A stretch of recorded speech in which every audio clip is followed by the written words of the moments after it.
we were wrestling Cal Poly earlier that day, and this is a time before GPS. This is a time before cell phones.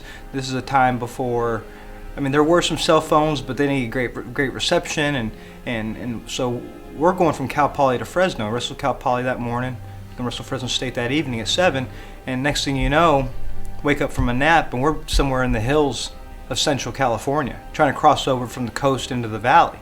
And I mean, we're lost, and we're Dukes of Hazzard in it. I mean, just all in these back roads. And sure enough, we show up for a 7 o'clock match.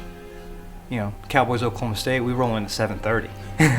You know, we get there, the parking lot is packed, and there's people out, you know, in the gym already. And you know, I see my family. They'd driven down from San Jose, and I saw my family kind of all standing out front, you know, and I mean, we run in there, and John, Coach Smith's like, you know, get ready to shake a leg, let's go. I mean, we literally have 2 seconds to stretch out, warm up, shake a leg, go wrestle. And I'd actually seen Steven in the hallway as we were going to change in the locker room real quick. I was like, hey, how you doing? What's going on? You know, kind of went to give him the customary handshake and kind of bro hug, you know, that you give your competitors, and he kind of gave me the cold shoulder a little bit. And looking back on that, that should have been my first clue. Now again, this is before GPS and internet and forums and all these things that the kids today probably can't imagine. But there was a time before all this where, you know, if he was going to move up to 133 and wrestle me, that they never would have stayed a secret. Well, back then those things could stay a secret. And I'm like, all right, I need to shake it out a little bit, and start moving around. And heavyweight's about halfway over, and I see this little guys start warming up. And I'm like, is that who they're going to send out against me? That they got a better guy than that. He's moving up. I go, he's moving up. I was like, where's my headgear? You know, all of a sudden, like, you go into a much more serious mode. And I look over at Coach Smith. He's like, he's going up. I was like, yeah, I figured that. Yeah. And so I start looking for my headgear and looking for everything. You kind of get your act together real quick, and get ready to go. And I did. And, you know, just from what I remember, just it was a good match. You know, I can't remember the score. I think it was 2 takedowns to none. No, actually, you know what? He took me down. I think he took me down first.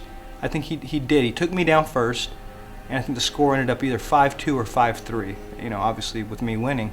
But I think what I learned most from that match is you always expect the unexpected. You know, did we expect to roll in 30 minutes late for a duel? No. Do we expect to get lost? No.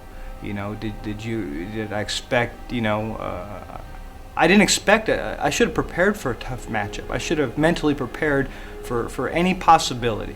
You know, instead, I think I looked at that duel against Fresno State and let my guard down a little bit, because maybe I had some guy that I thought I was going to go out there and you know, just a typical Saturday night, you know, take down, near fall, you know, go about your way. So as a competitor, I learned a lot from that you just always expect the unexpected. You know, it could have put a serious blemish on my senior season. Not that, you know, one loss determines your success or failure, but like I said, you just can't ever let your guard down. I think I took that from that you stay focused. You stay focused regardless of who you have, regardless of whatever the scenario is. Always expect the unexpected, and you'll be ready to perform.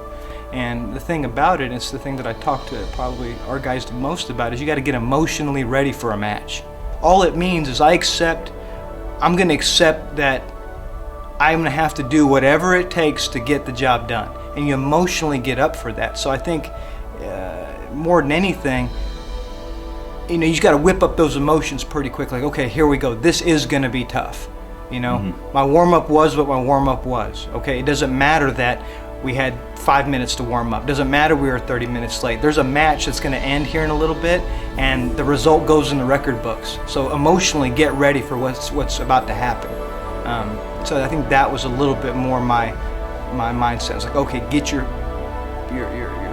mind ready for what's going to take place, and I whipped up whatever emotion that I could to get ready for that match. And obviously, still, you know, giving up the first takedown shows you're not emotionally ready. You're not intense. You're not ready to go. And as the match went on, you know, kind of you get your mojo running, and you make up the difference and continue to score. But for the most part, yeah, I think that's what I was thinking. okay, emotionally get ready for what's about to happen. You do not feel pain.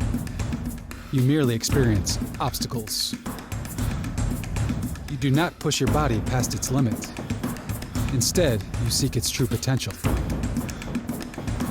You are not purely making a better wrestler. You are making a better man. You train. You wrestle. You're ready for anything. Cliff Keen, built for life.